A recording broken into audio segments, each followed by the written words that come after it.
Does the Tanakh command us to remove our shoes in the synagogue? Welcome. Today let's talk about a question that often comes up in Karaite communities.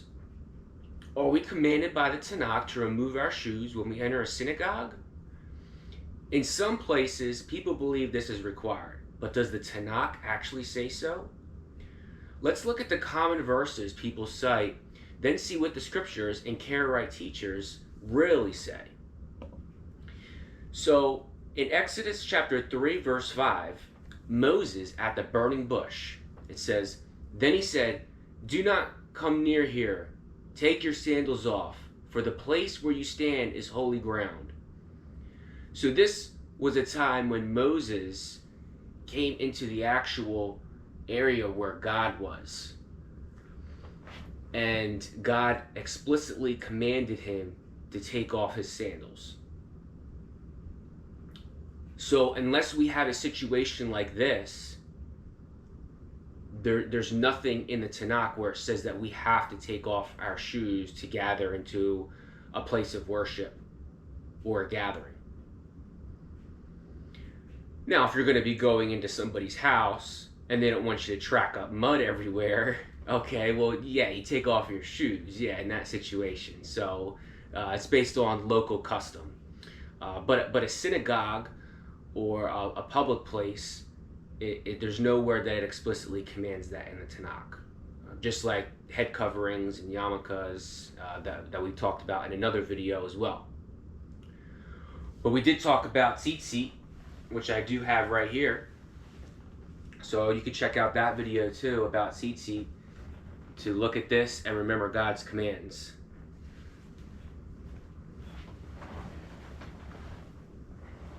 So in Joshua chapter 5, verse 15, Joshua meets the commander of God's army.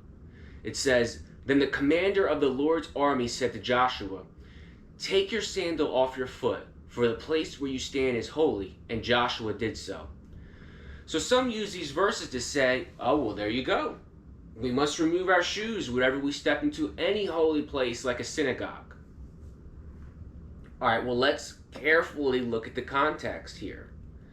These were specific one-time instructions. God told Moses and Joshua to remove their shoes because they stood on ground where his visible presence appeared. Now, they couldn't see God's face because nobody can see God's face, but his presence was revealed in the form of a burning bush and whichever form that God reveals himself in the way that God wants to reveal himself.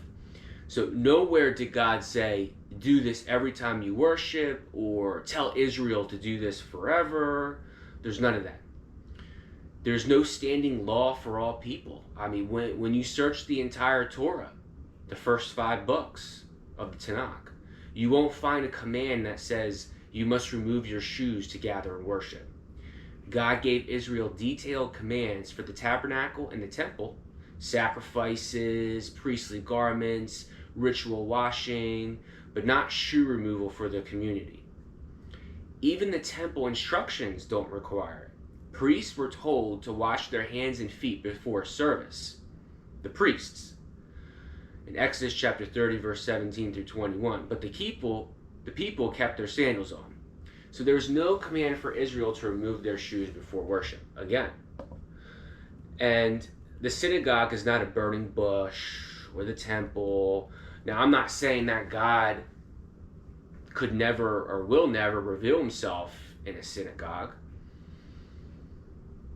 But if that's, I mean, we've had the writing on the wall, okay? God reveals, when God reveals himself in the Tanakh, it's a very powerful situation, so you're going to know. And if God commands that, then yeah, then we're to do it. But otherwise, in these rare instances where they had to take off their shoes, unless you get into a situation like that, then there's no need to. So a synagogue is a place to gather, read the scriptures, and pray, not a site of God's visible glory like Moses experienced. So while reverence is always good, the Tanakh never says shoe removal is required. And so where did this custom come from? All right, like I get it. There's no command in the Tanakh that says we don't need to remove shoes. All right. Well, historically, some Karaite synagogues, especially in places like Egypt and Turkey, did adopt shoe removal. This was mainly because Karaite communities often live near Muslim neighborhoods who remove shoes in mosques, which is a common thing that they do in mosques. In these regions, it became a local sign of respect and cleanliness, not a biblical command. Prominent Karaite teachers have pointed this out. For example, Hakam Avraham ben Rahamim writes, removing shoes before entering the synagogue is a matter of local custom, not an obligation commanded by the Torah. Similarly, Karaite communities today recognize that each congregation can decide for itself. As the Karaite Jews of America explain, shoe removal is not required. It is a custom that some communities maintain, while others do not. It is up to the local community. So if a Karaite synagogue chooses to do this out of tradition, that is their choice, but it is not a commandment. So what do we learn about this? Well, it was unique encounters that Moses and Joshua were in, where they had to remove their shoes. The Tanakh does not command us to remove our shoes in a synagogue explicitly or in a place of worship. There's no standing law for every generation. And where the practice does exist, it developed through local custom, often influenced by neighboring cultures of Islam, not from a Torah commandment. Let's close in prayer. God, help us seek your word with humility. Teach us to keep your commands faithfully, without adding or taking away. Help us to worship you in spirit and in truth, and walk humbly before you all our days. May our gatherings be pleasing to you, and may we stand on holy ground by living according to your word. Amen.